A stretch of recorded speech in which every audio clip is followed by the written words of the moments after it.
Un pilote sri-lankais interdit de vol après avoir enfermé sa copilote dans les toilettes. Le commandant de bord aurait eu une querelle avec la copilote sur le fait qu'elle était sortie sans prendre de disposition pour qu'un autre membre de l'équipage prenne place à ses côtés dans le cockpit, conformément aux procédures.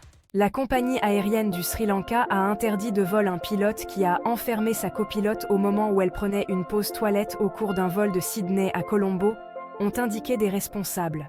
Le régulateur de l'aviation du Sri Lanka, l'autorité de l'aviation civile, CAA, a ouvert une enquête.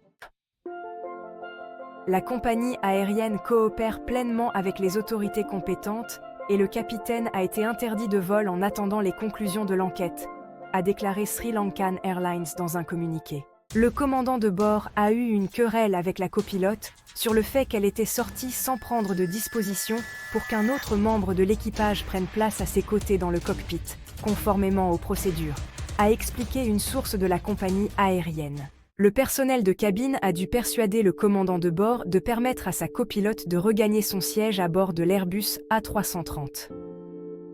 Les deux pilotes ont procédé à l'atterrissage sans incident.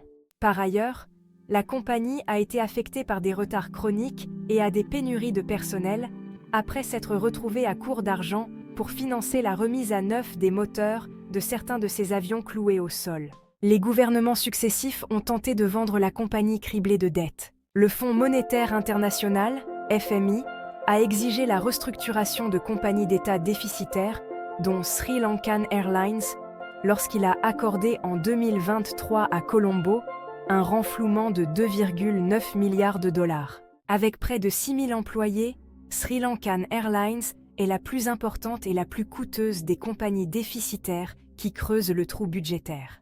La crise économique de 2022 avait conduit le Sri Lanka à faire défaut sur sa dette extérieure d'un montant de 46 milliards de dollars.